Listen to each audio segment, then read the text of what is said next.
September 12, 1967. Warner Brothers Studios, Burbank. Stage 7. Audrey Hepburn sits in complete darkness. Her eyes are covered with a thick blindfold. She's been sitting like this for 3 hours. Not filming, not rehearsing, just existing. Learning what it means to navigate the world without sight. Around her, the crew sets up equipment for Wait Until Dark. The thriller where Audrey plays Susy Hendrix, a recently blinded woman terrorized by criminals in her own apartment. It's the most challenging role of Audrey's career. Not just acting-wise, physically, emotionally, psychologically. But what the crew doesn't expect is how far Audrey is willing to go to understand blindness. How completely she'll transform herself. How she'll spend 6 months learning to live as a blind person. How she'll shock everyone with her dedication to authenticity. "Miss Hepburn," the assistant director calls. "We're ready for you." Audrey doesn't move immediately. Keeps the blindfold on, carefully feels for the edge of her chair, stands slowly, deliberately, extends her hands to feel for obstacles, moves with the cautious, deliberate steps of someone who can't see. The crew watches in silence, because this isn't Audrey Hepburn, movie star, playing a role. This is Susy Hendrix, blind woman, navigating her world. The transformation is so complete, so convincing, that everyone forgets they're watching a performance. "Jesus," whispers the cinematographer. "She's not acting anymore. She's living it." He's right. Audrey isn't just playing a blind character. She's become one. Through months of preparation that went far beyond anything Hollywood had ever seen. Through a method approach so intense, so total, that it changed not just her performance, but her understanding of what acting could be. This is the story of that preparation. The 6 months Audrey spent learning to be blind. The transformation that shocked everyone who knew her. The method approach that created one of her most powerful performances. And the dedication that proved Audrey Hepburn was more than just a beautiful face. She was an artist willing to disappear completely into her characters. To understand why Audrey's Wait Until Dark preparation was so shocking, you need to understand what kind of actress Hollywood thought she was in 1967, and how far this role was from anything she'd ever done before. By 1967, Audrey had been a star for 14 years. Roman Holiday, Sabrina, My Fair Lady, Breakfast at Tiffany's. She'd created an image, elegant, sophisticated, untouchable. The princess, the fashion icon, the woman who made everything look effortless and beautiful. But Wait Until Dark was different. Susy Hendrix wasn't elegant, wasn't sophisticated, wasn't untouchable. She was ordinary, vulnerable, scared. A housewife who'd recently lost her sight in an accident, learning to navigate her new reality when criminals invade her apartment, searching for a heroin-filled doll. The role required things Audrey had never done on screen. Terror, desperation, physical vulnerability, and most challenging of all, convincingly portraying blindness. Not just closing her eyes and pretending, but understanding how blind people actually move, think, and survive in a sighted world. When director Terrence Young first offered Audrey the role, she was hesitant. "I don't know if I can do this," she told him. "I've never played anyone like Susy. I don't know if I have that kind of darkness in me." "You do," Young assured her. "But you'll have to find it. You'll have to go deeper than you've ever gone before." Young was right. This role would require more than Audrey's usual approach of relying on her natural elegance and charm. This would require research, preparation, a complete understanding of what it meant to live without sight.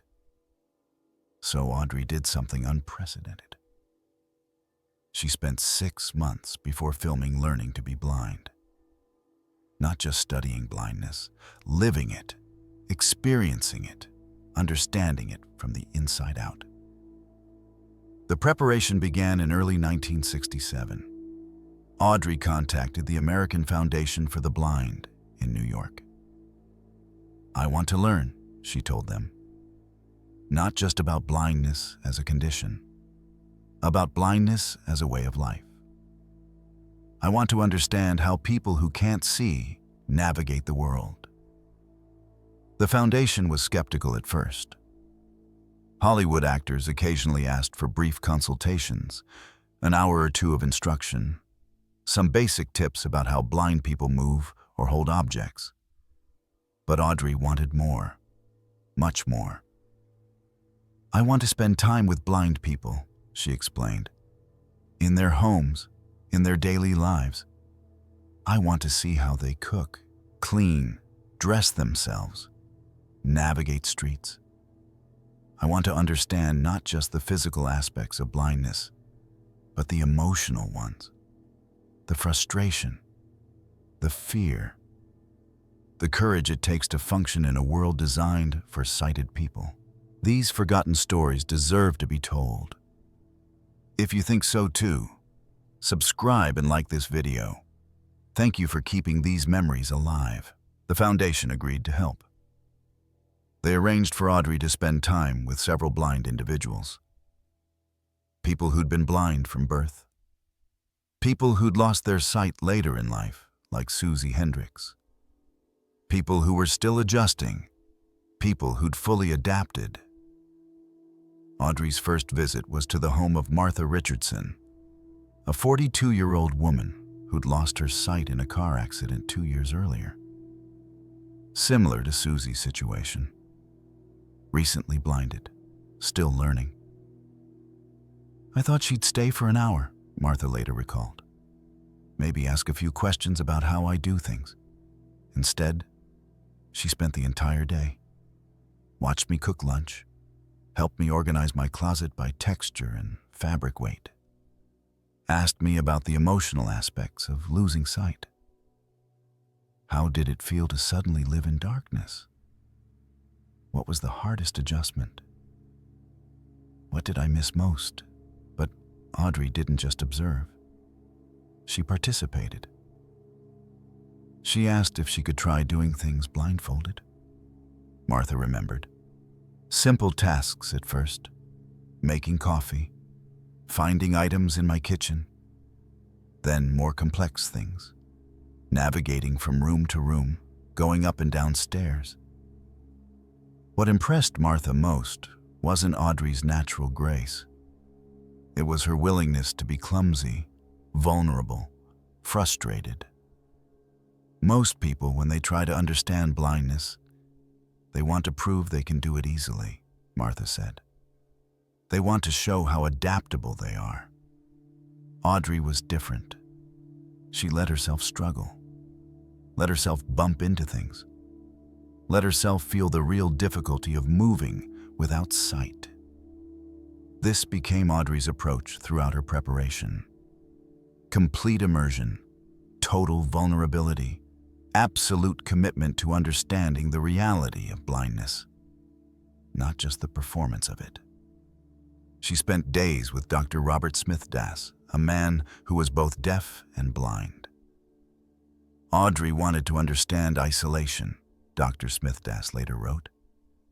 Not just the isolation of not seeing, but the deeper isolation of being cut off from the normal ways people communicate and connect.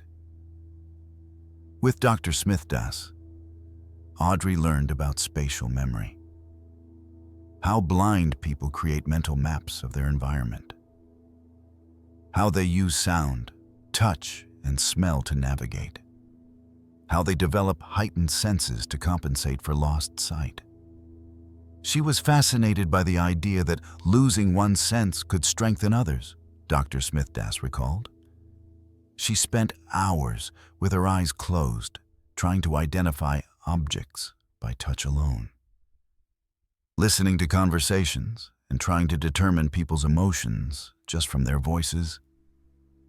Learning to recognize people by their footsteps, their breathing, their presence in a room. The physical preparation was intense. Audrey learned proper techniques for walking with a white cane, how to use furniture and walls for guidance, how to pour liquids without spilling, how to cut food safely, how to identify clothing by texture and style. But she also learned the subtle things, how blind people position their bodies differently when listening, how they use their hands to gather information, how they organize their living spaces for maximum efficiency and safety, how they develop routines that sighted people take for granted.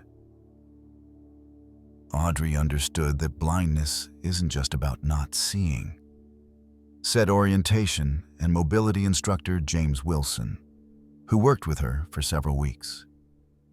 It's about developing an entirely different way of experiencing the world. She wanted to understand that difference, not just mimic it. 3 months into her preparation, Audrey made a decision that shocked everyone who knew her.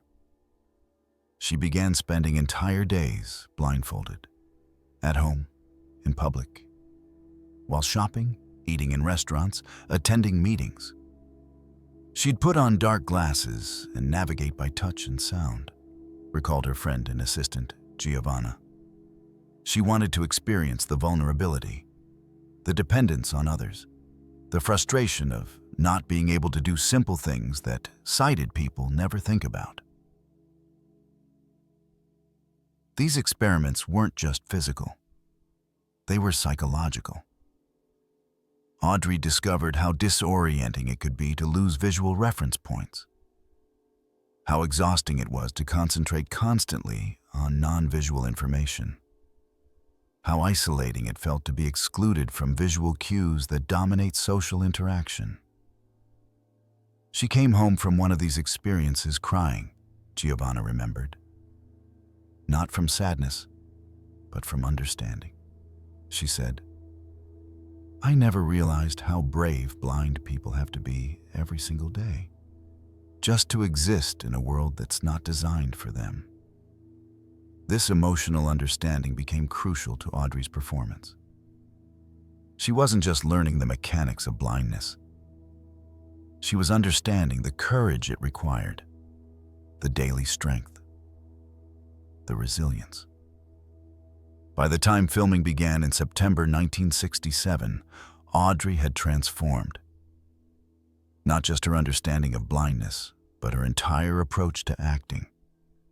She'd never prepared this intensively for any role, had never disappeared so completely into a character's experience.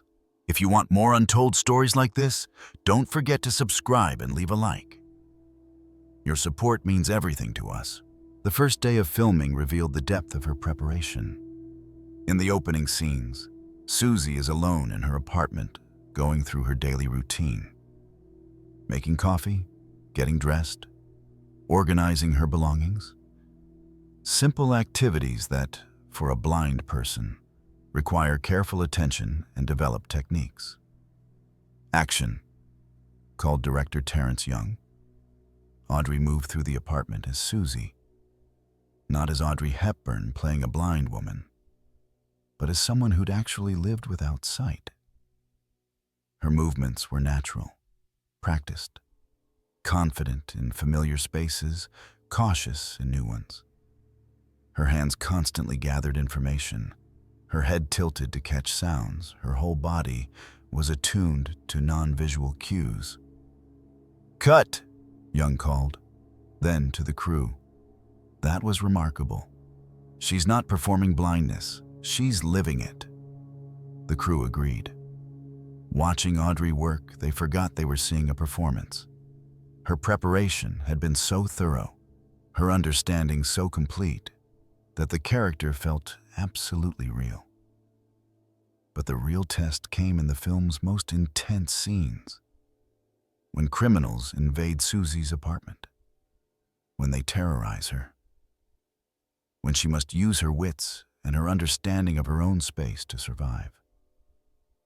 These scenes required Audrey to portray not just blindness, but terror, desperation, the primal fear of being hunted while unable to see your hunters. It was raw, physical, emotionally brutal. Nothing like the elegant performances Audrey was known for. "I was scared for her," recalled actor Alan Arkin, who played one of the criminals. The intensity she brought to those scenes. It felt real. Like she was actually experiencing that terror.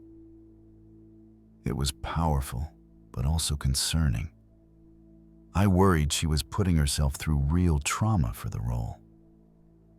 Audrey's preparation had given her access to genuine fear. She understood how vulnerable blindness could make someone feel.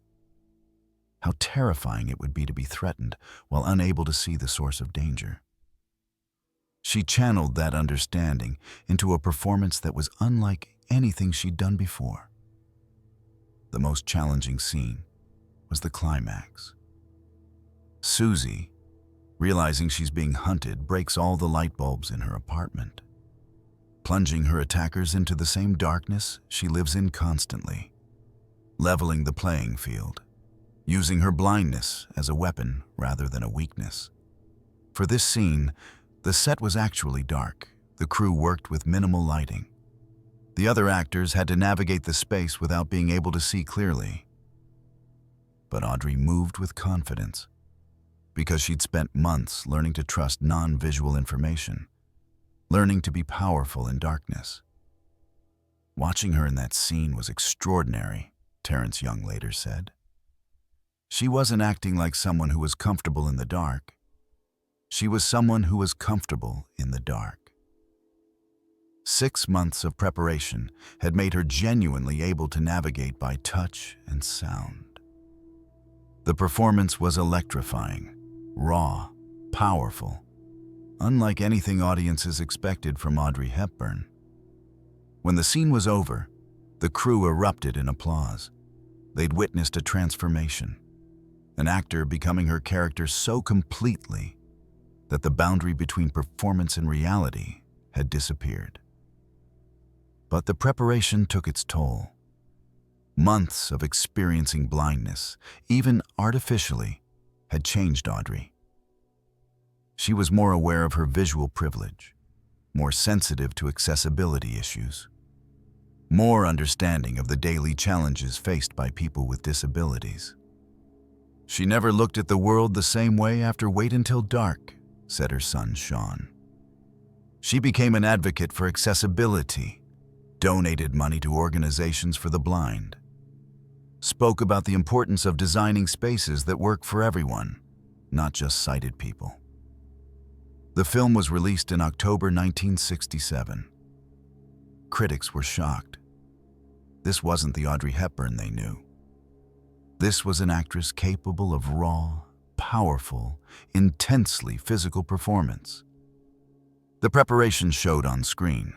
Every movement, every reaction, every moment of terror felt absolutely authentic.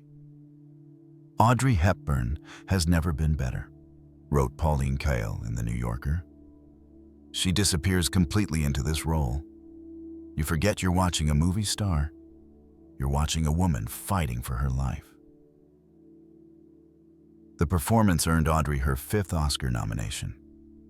More importantly, it proved she was capable of dramatic range far beyond her glamorous image. That underneath the elegance and sophistication was an actress willing to do whatever it took to serve her characters. Years later, when asked about her Wait Until Dark preparation, Audrey was modest. "I just wanted to do right by the character," she said.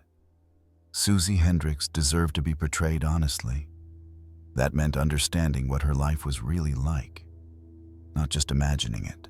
But those who worked with her knew it was more than that. Audrey's preparation for Wait Until Dark represented a new level of commitment, a willingness to transform herself completely, a dedication to authenticity that went far beyond what was required or expected. She could have gotten away with a surface performance, Alan Arkin reflected. She was beautiful enough, talented enough, beloved enough that audiences would have accepted it. But that wasn't enough for her. She needed to understand Susy from the inside out. She needed to become her. The 6 months Audrey spent preparing for Wait Until Dark changed her as an actress. Showed her what was possible when she was willing to disappear completely into a role. When she prioritized character over image. When she chose authenticity over comfort. It also changed how Hollywood saw her. She wasn't just the elegant princess anymore. She was a serious actress, capable of powerful, transformative work. Someone willing to take risks, to challenge herself and her audience. The preparation became legendary in acting circles, a masterclass in method acting. Proof that true character work required more than imagination. It required experience, understanding, the willingness to live, even temporarily, in your character's reality. Wait Until Dark was Audrey's penultimate film. After it, she largely retired from movies, focused on her humanitarian work with UNICEF. Perhaps the intensity of the preparation showed her that acting at this level required more than she was willing to give long-term. That to do it right, to do it honestly, demanded complete transformation. And transformation, even temporary, comes at a cost.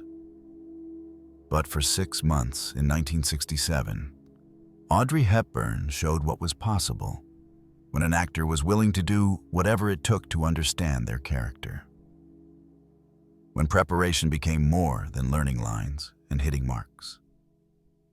When it became about genuine understanding, real experience, authentic transformation.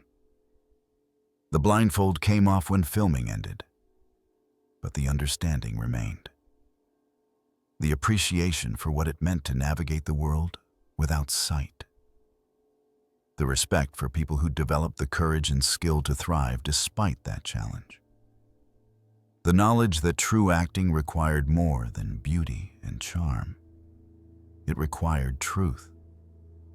Audrey's Wait Until Dark preparation shocked everyone who witnessed it. Not because it was extreme, but because it was genuine. Because she was willing to experience real vulnerability to create authentic performance. Because she understood that some characters can't be played from the outside in. They have to be lived from the inside out. This is Audrey Hepburn, The Hidden Truth. From wartime horrors to Hollywood secrets, we uncover what they've been hiding for decades. Subscribe to discover the dark truth behind the elegant image.